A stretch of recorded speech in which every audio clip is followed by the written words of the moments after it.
huge congratulations to you. No, seriously, Series 2 going through the roof. Oh, thank you. It is. It is. No, it's, you know, like there are no successful sitcoms, so the idea of coming up with a new one and it being a hit is just brilliant. Well, thank you very much. Well, it's a bit weird because we're still filming it at the moment, so I'm sort of still in the thing and I've not relaxed about it going well yet. Why are you doing it? Like, because you film it, it goes out on Monday, but you're still filming it now. Episode 4 goes out on Monday and we're doing episode 6 this Sunday in front of the audience. So we've only been 2 weeks ahead of ourselves. God. And so you nearly get the man, you nearly got the man this week. Yes, I nearly got the man this week. So will you get... I couldn't possibly say. You'll have to... That's what you say. You have to watch on Monday. There's a bit of... It's our sort of slightly soap opera-y episode on Monday. Something happens. Ooh. That sounds great. I love it when something happens. It's a hell of a trailer. Something happens, Graham. And in terms of your life, because, you know, you were a working comic and you guested on other people's shows, but now this show's, like, presumably it's taken you to a whole different level of fame and walking down the street and...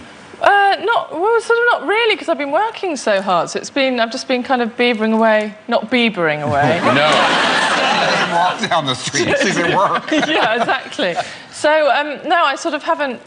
nothing's particularly changed. It's just me talking to my dog and writing. Oh. I know. But when you were at the doctor's and someone recognised you...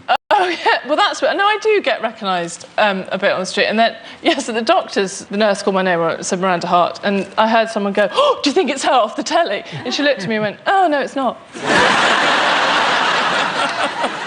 Because your friends do a really weird thing where you play that game about worst and best lookalikes. Yes, have you not ever played that? No, because it sounds so horrible. No, well, you have to be careful, obviously, and start with someone's best. Or, you know, if you give someone their worst lookalike... So we've all got a worst lookalike and a best lookalike, and we're in the middle. Mine, for example, Margaret Beckett, the MP. Yeah? There's a sort of... Don't recognise it, just go, no, I don't know what you mean. And Christy Turlington, supermodel. There I am, right there in the middle. And it works. I've got a friend who's Heather Graham and Jimmy White, the snooker player. And it's perfect. Do you think I look a little bit like the woman who won the X Factor a couple years back?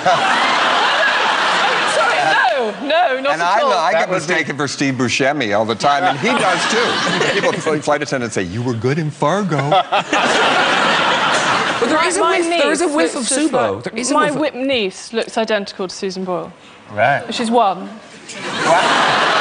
I was thinking me and Susan could play like brother-sister in a movie sometime. That could be a successful sitcom. Who's with me? Yeah, that is a very funny idea. Susan, drag queens do her. You want to be my Kara? I'll play your Kara. Done. Have you tried dressing up as her? No, but Halloween. I feel it. When I saw her in her moment of glory, I was like, we were separated at birth, I think. There's something there. Listen, let's look at a clip of Miranda. Not a clip, not a product tonight. Yes, please. This is a clip of this next Monday's episode. Okay. It's not in 3D. No. Well, I have more fun with Tamara. On my fun scale, she's 85%, you were just 40. 40? Who invented cake, soup and roulade roulette? I'll tell you who. Captain Funtimes. Well, did I or did I not invent talk like Duncan Bannatyne Day? Boring. Very boring game. The game is my game. Where's Miranda?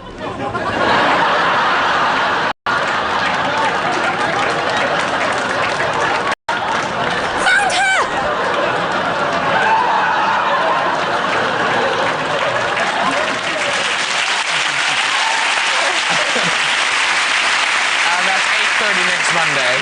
Yeah.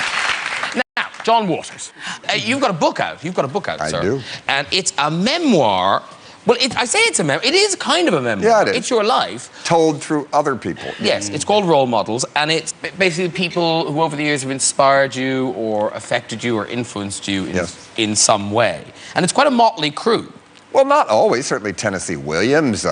Johnny Mathis. St. Catherine of Siena, the most insane saint ever. And I portray to her. But, you know, I noticed that Prince William and the marriage with Kate, which I'm all for, they're getting married on the feast of St. Catherine of Siena.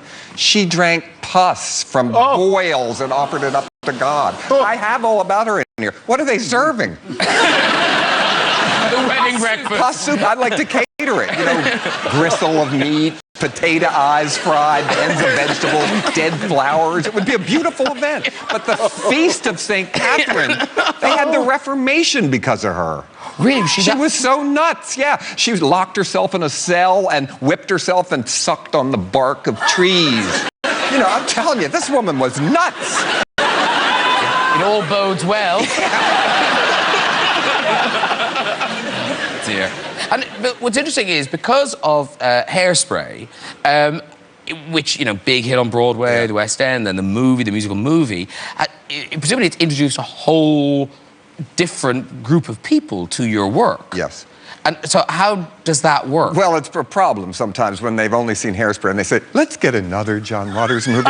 And they take home Pink Flamingos. And they've called the police before. And I get not liking it, but why did they call the police? You know, I didn't call the police in Forrest Gump. I felt like it. You know, I mean, sometimes everybody has things that make them angry films, you know, that they don't go for. So, yes, they have called the police because of it before.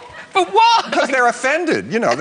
I said, they thought, I guess it was about Florida or something. I don't know. But they thought it was going to be a family film, but I don't know. And fashion, obviously, a very important part in your life. And there's a whole chapter in the book on fashion and your kind of your concept of fashion. Well, I like Reiko at Kuba Come to Garcon because her look is like disaster at the dry cleaners. Like, if I bring this coat to my cleaner, they think, no, I didn't do it. I didn't do it. You know, they like your pants. I mean, it's a very similar thing. It looks like something went wrong. You're shopping in reverse. And I wear these clothes to blue-collar bars in Baltimore, so it's not bragging. They don't know it's fashion. They've said to me, that's a shame about that coat. Do you like fashion, Miranda?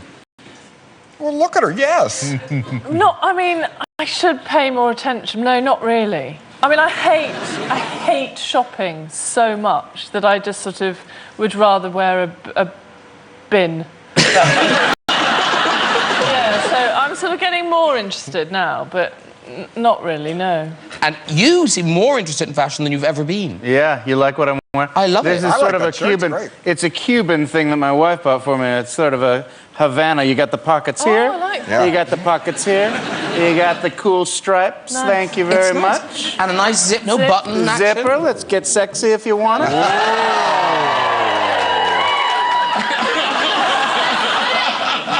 Bieber doesn't have this stuff here.